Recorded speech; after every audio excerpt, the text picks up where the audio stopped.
She never imagined that her daughter's trembling fingers dialing the wrong number would become the moment everything changed.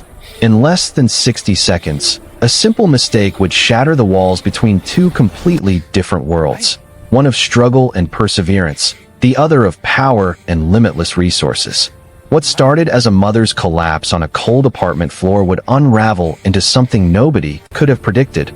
A revelation that would expose hidden connections, challenge everything she believed about coincidence, and prove that sometimes the universe conspires in the most unexpected ways.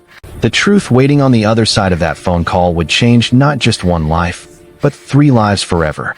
This is Nemi's story, where African folktales meet real-life lessons that will change how you see the world. If you're new here, hit that subscribe button right now and help us reach 1,000 subscribers. Your support keeps these stories alive. Now, let's begin. The blueprints blurred before Olivia's eyes as she leaned over her drafting table, the apartment silent except for the hum of the refrigerator. It was nearly midnight, and she'd been working for 16 hours straight, fueled by nothing but black coffee and the pressure of a deadline that couldn't be missed. The architectural design for the new community center had to be perfect. This project could change everything for her small freelance business. Her hands trembled as she adjusted the structural support beams. When had she last eaten? Maya had made her promise to take breaks, but 6-year-olds didn't understand that bills didn't pay themselves. "Mama, you need to sleep," Maya had whispered earlier, peeking through the doorway in her unicorn pajamas. "Soon, baby. Mama just needs to finish this one part." That was 3 hours ago. Olivia stood to stretch, and the room tilted violently. Her vision darkened, a rushing sound filling her ears. She reached for the table, but her fingers found only air. The floor rushed up, and everything went black. Maya woke to a thump echoing through their small apartment. She sat up in bed, listening. "Mama." Silence. Her heart began to race. Mama always answered. Maya slipped out of bed, her bare feet padding across the cold floor. "Mama," she called again louder. The hallway light cast long shadows. Maya's breath caught when she saw her. Olivia lay crumpled beside the drafting table, papers scattered around her like fallen leaves, one arm stretched out as if reaching for something. "Mama! Mama, wake up!" Maya dropped to her knees, shaking her mother's shoulder. Olivia's eyes remained closed, her breathing shallow. Tears streamed down Maya's face as panic seized her chest. The emergency number. Mama had taught her about 911. Maya scrambled to the kitchen counter where her mother's phone lay charging. Her small fingers trembled as she unlocked it. 0-8-1-5. Through blurred vision, she stared at the screen. There were so many numbers. Which one was 911? She saw a contact labeled emergency with a red icon. That had to be it. Emergency meant help. Maya pressed the contact and held the phone to her ear with both hands. 15 miles away in Manhattan, Michael Thornton stood at the head of a mahogany conference table on the 47th floor of Thornton Tower. 20 board members sat before him, presentation screens displaying acquisition projections worth $300 million. "The Henderson merger positions us to dominate the East Coast medical supply chain," his CFO was saying. The phone in Michael's breast pocket vibrated. Not his regular line, but the secure one. The one only 7 people in the world had access to, reserved exclusively for family emergencies and critical security threats. Michael pulled out the device, an antique-looking phone his father had carried 30 years ago. The screen showed an unfamiliar number routed through his emergency protocol. "Excuse me," Michael said. "I need to take this." He stepped toward the windows and answered. "Thornton, please," a small, broken voice sobbed. "Please help. My mama won't wake up." Michael's entire body went rigid. A child. On his emergency line. "Sweetheart, what's your name?" His voice transformed instantly, shedding corporate authority for something gentler. "Maya. My mama fell down, and I can't wake her up, and I'm scared." "Maya, listen carefully. You did exactly the right thing. I'm going to help your mama. Is she breathing?" I think so. Her chest is moving." "That's good. Very good. Now where are you? What's your address?" 3427 East 15th Street. Apartment 1-3B. In Brooklyn. Michael snapped his fingers at his assistant, Marcus. He covered the microphone. "Get Dr. Reeves on the line. Now. Medical emergency, Brooklyn. Full team, lights and sirens." Possible unconscious adult female. He turned back to Maya. Maya, honey, I'm sending doctors to your apartment right now. They'll be there in minutes. Can you unlock the front door? I'm not supposed to open the door for strangers. You're absolutely right. Your mama is very smart to teach you that. But these are special doctors coming to help. I'll stay on the phone with you the whole time. Can you unlock the door and go back to your mama? Okay. Michael strode back to the conference table. Every face watched him with confusion. Ladies and gentlemen, we'll resume in 20 minutes. Marcus, I need the room. The board members filed out. Michael switched lines. Reeves, full rapid response to 3427 East 15th Street. Apartment 13B, Brooklyn. Adult female, unconscious. 6-year-old on scene. ETA. 8 minutes, sir. Dispatching now. Michael switched back to Maya. Are you still there, sweetheart? Yes. I unlocked the door. Mama still won't wake up. You're being so brave, Maya. So incredibly brave. Tell me about your mama. What's her name? Olivia. She's an architect. She makes buildings. She was working really late and I told her to sleep, but she said she had to finish. Michael's throat tightened. Overwork. Exhaustion. He'd seen it before. Pushed himself to that edge more times than he cared to admit. Maya, can you find your mama's hand and hold it? Sometimes people can hear us even when they can't wake up yet. He heard shuffling, then Maya's voice. Mama, the nice man says doctors are coming. Please wake up. Please. I need you. Michael closed his eyes, something twisting in his chest. His own father had collapsed when Michael was 12. A heart attack, clutching this same antique phone, trying to call for help. Michael had found him too late. They're 90 seconds out, Maya. Any second now, you'll hear footsteps. Don't be scared. I hear them. Someone's at the door. Let them in, sweetheart. Michael heard voices, Dr. Reeves' calm baritone, medical equipment rustling, Maya's frightened questions. Then Reeves was on the phone. We have the patient, Mr. Thornton. Female, early 30s, stable vitals. Severe dehydration, likely hypoglycemia. Starting for now. Recommend immediate transport to Thornton Medical Center. Do it.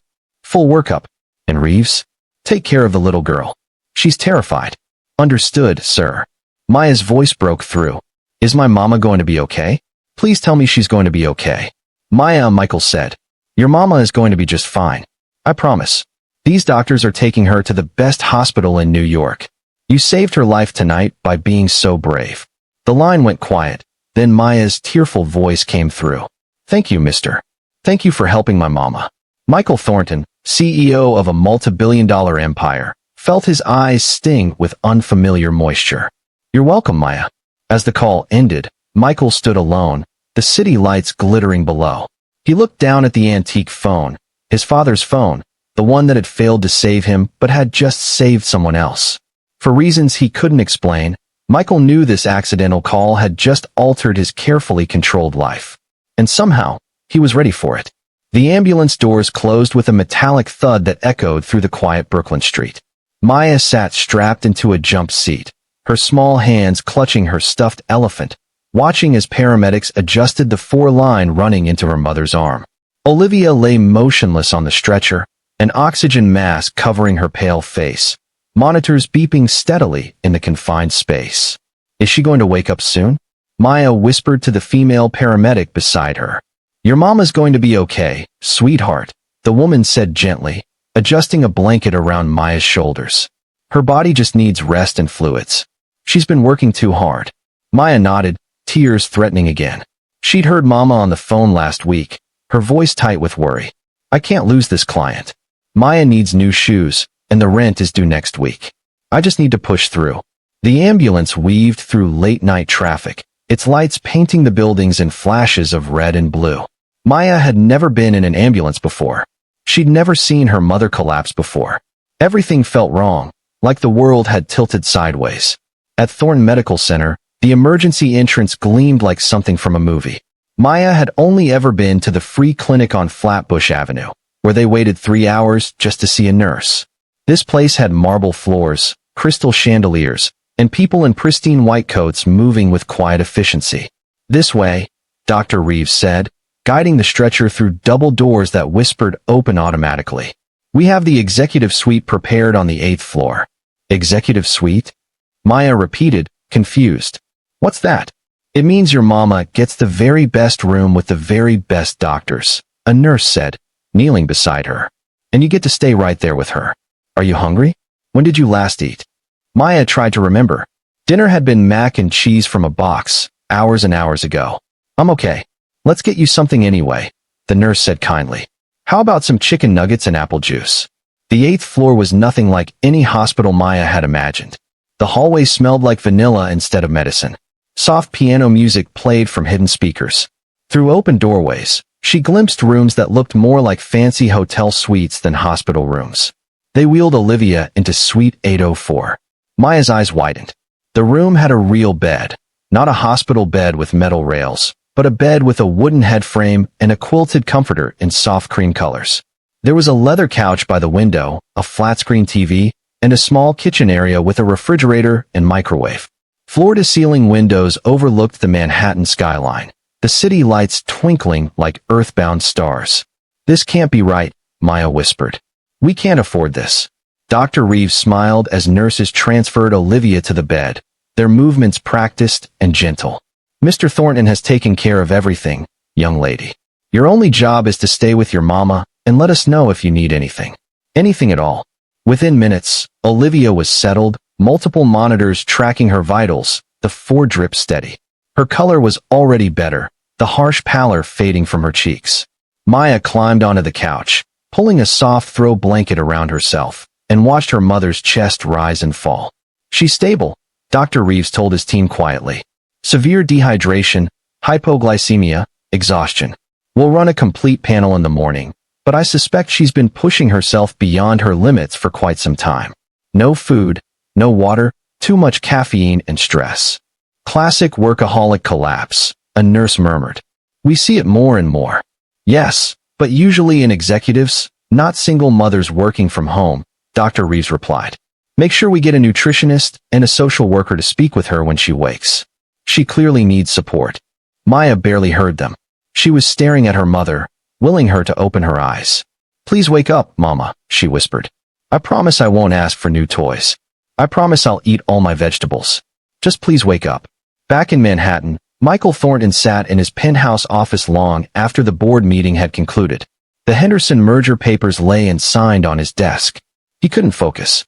His mind kept returning to that small, terrified voice on the phone. His assistant, Marcus, knocked softly and entered.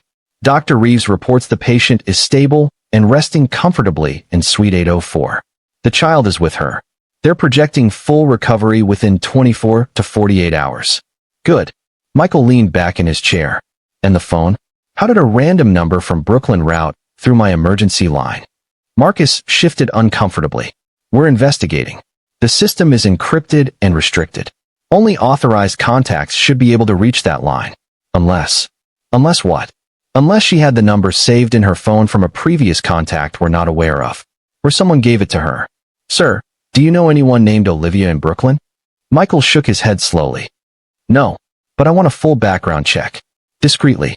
I need to know who she is and why she had access to that number. Already underway.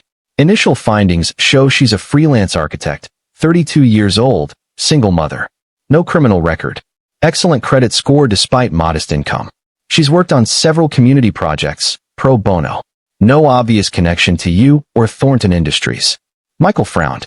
The mystery deepened. His emergency line was linked to his father's old network, business partners, family, a few trusted colleagues. How had a struggling architect in Brooklyn obtained it? I want to visit tomorrow, Michael said suddenly. Marcus blinked. Sir, the woman, Olivia. I want to speak with her when she wakes. I need to understand what happened. With respect, sir, is that wise? We could send a representative, handle this through legal channels. No. Michael stood, walking to the window where the city sprawled endlessly before him. A little girl called me for help, Marcus. She was terrified, and she trusted me to save her mother. I can't delegate that. It's personal now. Marcus nodded slowly. I'll arrange it. And sir? The background check revealed something else. Olivia's current project is the new Brooklyn Community Center, the one our charitable foundation is partially funding. Michael turned sharply. The Parker Foundation grant. Yes, she's the lead architect. Perhaps that's the connection. Though it still doesn't explain how she obtained your private number. Michael's mind raced. The Parker Foundation had been his father's passion project, continued after his death. Community centers, youth programs, scholarships. His father had believed in giving back, in lifting up communities that bigger corporations ignored. Find out everything, Michael said quietly. Every detail about that community center project, every connection to our foundation. And Marcus? Make sure that little girl has everything she needs tonight. Toys, food, clothes. Whatever brings her comfort. Already done, sir. I took the liberty of sending a care package. Michael allowed himself a small smile. Thank you. Alone again, Michael picked up the antique phone, running his thumb over the worn leather case. His father had carried this phone through boardrooms and building sites, through triumph and struggle. It had been in his pocket the day he died, reaching for help that came too late. Now, 30 years later, it had saved a life instead of failing to save one. What are you trying to tell me, Dad? Michael whispered to the empty room. In Suite 804, Maya finally fell asleep on the couch, exhausted from fear and tears. She didn't see her mother's eyelids flutter. She didn't hear the soft groan as Olivia's consciousness began swimming back toward the surface. But the night nurse saw. She pressed the call button, and within seconds, Dr. Reeves was at Olivia's bedside. Ms. Martinez? Can you hear me? You're in the hospital. You're safe. Olivia's eyes opened slowly, confused and unfocused. The room spun. Where was she? This wasn't her apartment. This wasn't the clinic. This was Maya, she croaked, panic flooding through her. Where's my daughter? Right here, Mama. Maya appeared at her side, having woken at her mother's voice. Right here. You're okay. The nice man sent doctors, and they saved you. Olivia tried to process this, but her thoughts were sluggish, disconnected. Nice man. Doctors? What happened? Rest, Ms. Martinez, Dr. Reeves said gently. Everything will be explained in the morning. For now, just know that you and your daughter are safe, you're being cared for, and you're going to be fine. Olivia's hand found Maya's, squeezing weakly. I'm sorry, baby. I'm so sorry I scared you. It's okay, Mama, Maya whispered, fresh tears streaming down her face. The man on the phone promised you'd be okay. And he kept his promise. As Olivia drifted back to sleep, one thought echoed through her foggy mind. Asterisk what man? Who helped us? And why? Asterisk. The answers would come soon enough. And they would change everything. Morning light flooded through the floor-to-ceiling windows of Suite 804, casting golden rays across the plush carpet. Olivia woke slowly, her body heavy but the crushing exhaustion finally gone. For a moment, she thought she was dreaming. The soft mattress, the gentle beeping of monitors, the skyline view that belonged in a luxury hotel, not a hospital. Then reality crashed back. She'd collapsed. Maya had been alone, terrified. How had they gotten here? Mama, you're awake. Maya bounded from the couch where she'd been coloring, her face lighting up with relief. You've been sleeping forever. The nurses said you needed rest. Olivia pulled her daughter into a fierce hug, breathing in her familiar scent. Baby, I'm so sorry. I'm so sorry I scared you. Are you okay? I'm okay. I called for help like you taught me. But Mama, Maya's voice dropped to a whisper. Where are we? This place is fancy. Like princess fancy.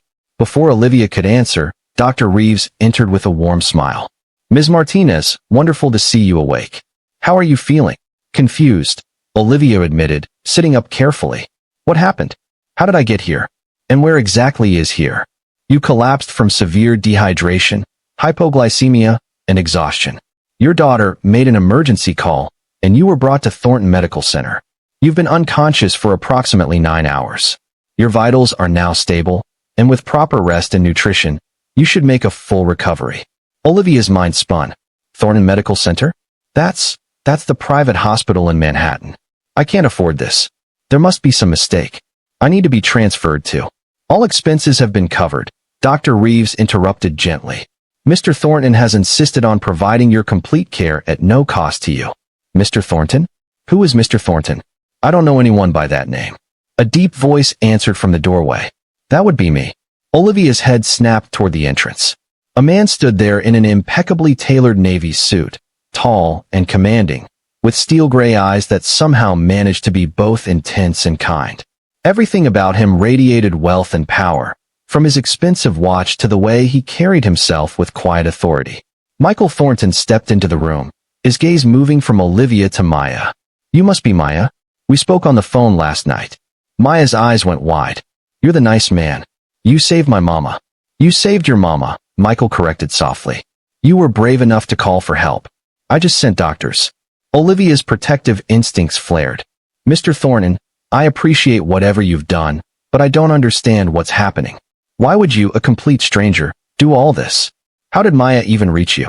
Michael's expression grew serious. That's precisely what I came to discuss. May I sit? Olivia nodded, wary but curious.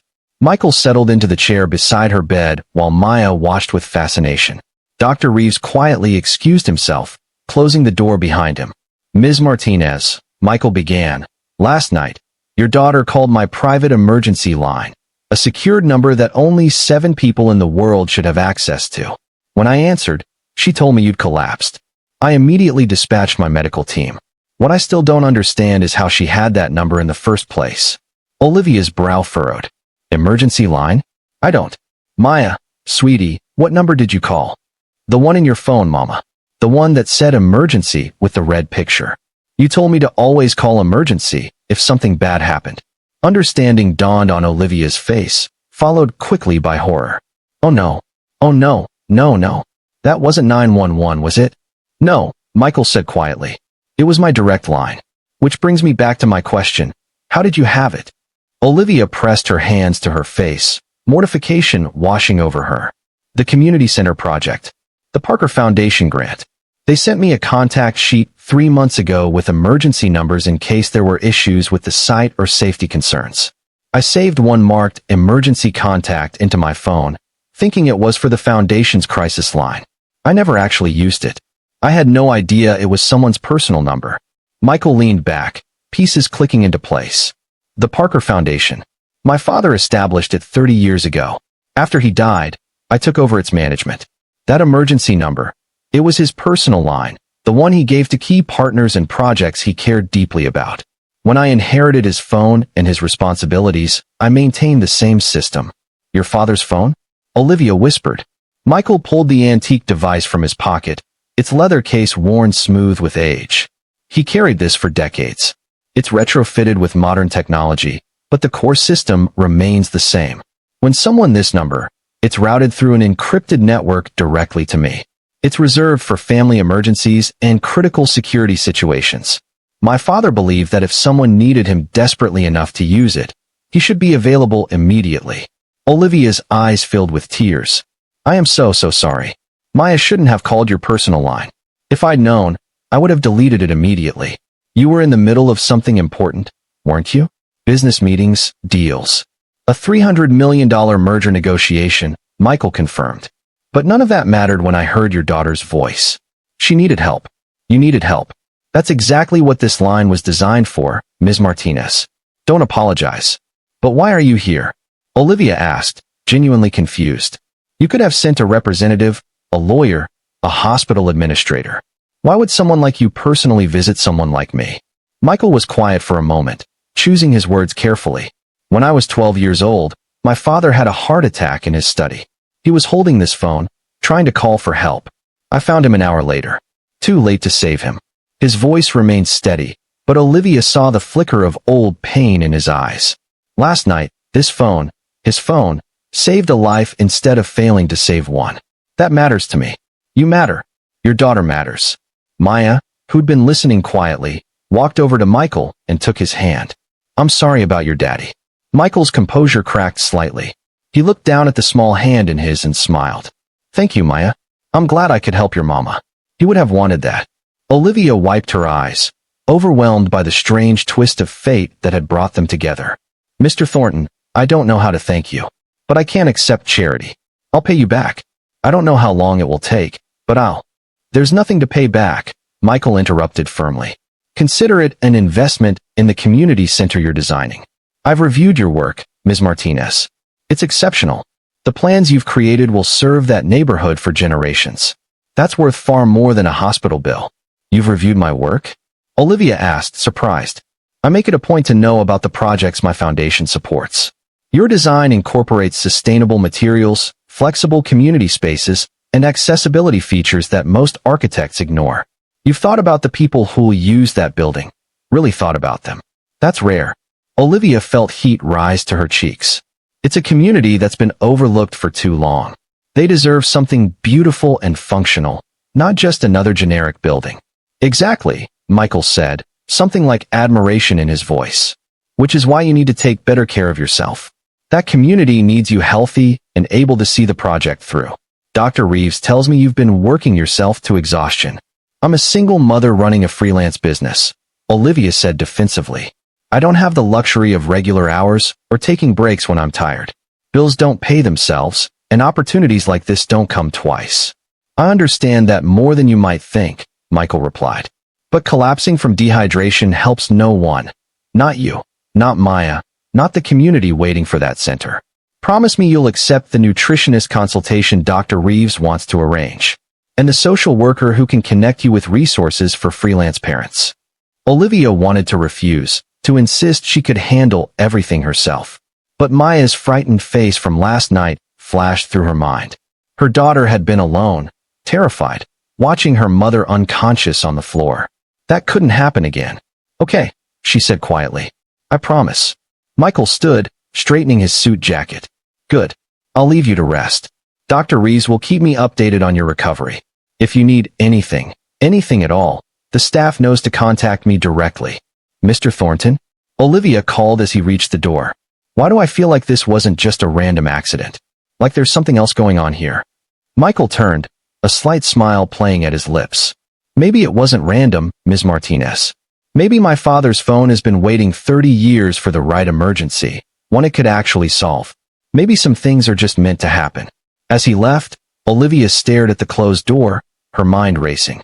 Nothing about this made sense. The impossible coincidence, the billionaire CEO personally responding to a wrong number, the connection through a foundation established decades ago. Mama. Maya climbed onto the bed beside her. Is Mr. Thornton a superhero? Olivia laughed despite everything. I don't know, baby. Maybe he is. But as she looked out at the Manhattan skyline, she couldn't shake the feeling that this was only the beginning of something much bigger than a simple rescue. Something that would change all their lives in ways none of them could yet imagine. 3 weeks later, Olivia stood in front of her bedroom mirror, adjusting the deep blue dress she'd borrowed from her friend Carmen. Her hands trembled slightly as she fastened simple silver earrings. It was just dinner. Just a thank you dinner with the man who'd saved her life. Nothing more. So why did her heart feel like it might beat out of her chest? Mama, you look like a princess. Maya exclaimed from the doorway, clutching her stuffed elephant. Olivia turned, smiling. Thank you, sweetheart. Remember, Mrs. Chun is right next door if you need anything. I'll have my phone on the whole time. I know, Mama. You told me 100 times. Maya grinned. Is Mr. Thornton your boyfriend now? No. Olivia said too quickly. We're just having dinner. As friends. To say thank you. Maya's knowing look was far too wise for a 6-year-old. Okay, Mama. Whatever you say. The restaurant Michael had chosen was elegant but not intimidating. A quiet Italian place in Soho with soft lighting and fresh flowers on every table. When Olivia arrived, he was already there, standing when she approached. He wore a simple black sweater and dark jeans, looking somehow more handsome without the corporate armor of his suits. You look beautiful, Michael said, pulling out her chair. Thank you. You look. Olivia stopped, suddenly shy. Nice. Different without the suit. I spend too much time in boardrooms, he admitted, settling across from her. It's good to remember there's a world outside them. How are you feeling? Really? Better. Much better. Olivia smiled. I've been following Dr. Reeves' instructions, eating regular meals, taking breaks, actually sleeping at night. Maya's been my enforcer. She literally sets timers on my phone now. Michael laughed, the sound warm and genuine. Smart girl. She gets that from her mother, I suspect. They ordered pasta for her, risotto for him, and the conversation flowed easier than Olivia had expected. Michael asked about the community center, his questions insightful and specific. He understood building codes, zoning issues, the politics of community development. But he also understood the human element, the way good design could transform lives. The multipurpose room was brilliant, he said, gesturing with his wine glass. Yoga classes in the morning, job training in the afternoon, community meetings at night. One space, infinite possibilities. That's exactly it. Olivia leaned forward, animated. These neighborhoods don't need single-purpose buildings. They need flexibility, adaptability. A space that grows and changes with the community's needs. My father would have loved that philosophy, Michael said quietly. He always said buildings should serve people, not the other way around. Olivia studied him across the candlelight. You miss him, even after all these years. Every day, Michael's fingers traced the rim of his glass. He taught me everything, not just about business, but about responsibility. About using wealth as a tool for good, not just accumulation. The Parker Foundation, the community investments, the scholarship programs, those were his dreams. I'm just the caretaker. I think you're more than a caretaker, Olivia said softly. You dropped a $300 million negotiation to save someone you didn't even know. That wasn't your father's legacy. That was your choice. Michael met her eyes, something vulnerable flickering across his face. When I heard Maya's voice on that phone, so scared, so small, I didn't think about money or meetings. I just thought about a little girl who needed help and a mother who might not wake up. I thought about how it felt to find my father too late, and how I'd give anything for one more chance to save someone. Olivia felt tears prick her eyes. You did save someone. You saved me. And you gave Maya her mother back. I can never repay that. I don't want repayment. Michael reached across the table, his hand hovering near hers. May I ask you something personal? Of course. Why were you pushing yourself so hard? I know about deadlines and bills, but there was something else. I saw it in the notes on your drafting table, the intensity of your work. What were you trying to prove? Olivia was quiet for a long moment. Maya's father left when she was 2. Said he didn't sign up for parenthood, that I trapped him. He walked away and never looked back. No child support, no visits, nothing. I swore that day that Maya would never want for anything. That I'd work twice as hard, be twice as good, prove that we didn't need him. Her voice cracked. But I was so busy trying to prove something that I almost left her anyway. Just in a different way. Michael's hand closed over hers, warm and steady. You're an incredible mother, Olivia. Maya's courage, her kindness, her quick thinking, that all came from you. She doesn't need you to be perfect. She just needs you to be there. I know that now, Olivia whispered. She told me the night we came home from the hospital. She said, Mama, I don't need new toys or fancy things. I just need you to not fall down again. It broke my heart and fixed it at the same time. They talked through dinner and dessert, the restaurant emptying around them as closing time approached. Michael told her about the pressure of running Thornton Industries, the loneliness of always being the person everyone needed something from. Olivia shared stories of Maya's antics, the challenges of freelancing, the small joys of watching her daughter grow. I haven't talked like this in years, Michael admitted as they walked outside into the cool night air. Usually, conversations are negotiations or transactions. This was just real. I know what you mean, Olivia said. It's hard to let people see past the roles we play, the CEO, the struggling single mom. But underneath, we're just people trying to figure it out. They stood on the sidewalk, the city alive around them. Taxis honking, couples laughing, street musicians playing. Michael turned to face her fully. I'd like to see you again, he said. Not as a thank you dinner or a medical follow-up. Just because I want to. Because talking to you feels like coming up for air after being underwater too long. Olivia's breath caught. I'd like that too. But Michael, we're from very different worlds. You have board meetings and merger negotiations. I have mac and cheese dinners and bedtime stories. I don't know how this could possibly work. Neither do I, Michael admitted. But 3 weeks ago, I didn't know how a wrong number could save a life, or how a little girl could remind me why my father's phone mattered. Maybe not knowing is okay. Maybe we just take it one step at a time. Olivia smiled, feeling hope bloom in her chest for the first time in years. One step at a time. I can do that. Michael leaned down slowly, giving her time to pull away. When she didn't, his lips brushed hers, gentle, tentative, full of promise. The kiss lasted only seconds, but it felt like the world shifted on its axis. When they pulled apart, both were smiling. Thank you, Olivia whispered. For everything. For saving my life, for understanding, for this. Thank you for letting me, Michael replied. For calling the wrong number and changing my life in the process. As Olivia rode home in the car Michael had arranged, she looked out at the city lights and thought about the mysterious paths life took. A phone number saved by mistake. A billionaire's father who believed in helping communities. A little girl brave enough to call for help. A man lonely enough to answer. None of it should have worked. But somehow, impossibly, it had. At home, Mrs. Chun reported that Maya had been perfect. Olivia crept into her daughter's room, watching her sleep peacefully, the stuffed elephant tucked under her arm. She kissed Maya's forehead and whispered, "You saved both of us, baby girl. You're my hero." In his penthouse across the city, Michael stood by the window holding his father's antique phone. For 30 years, he'd carried the weight of not being there when it mattered most. But tonight, the weight felt lighter. "Thank you, Dad," he said quietly to the empty room, "for teaching me that real wealth isn't measured in dollars. It's measured in moments like these, in chances to help, to connect, to love. I finally understand." The phone remained silent, but Michael didn't need an answer. He already knew. Life's greatest blessings often arrive disguised as mistakes. A wrong number, a moment of panic, a collapse that forces us to stop and reevaluate. These aren't failures, they're redirections. True wealth isn't found in bank accounts or boardrooms, but in the courage to help strangers, the wisdom to accept help when we need it, and the grace to recognize that sometimes our biggest struggles prepare us for our greatest joys. We all carry invisible burdens. The CEO lonely at the top, the mother working herself to exhaustion, the child brave beyond her years. But when we let our walls down and connect authentically, those burdens become lighter. Remember, you don't have to be perfect. You just have to be present. And sometimes, the universe conspires to put exactly the right people in our path at exactly the right moment. Trust the journey, even when it starts with a wrong number.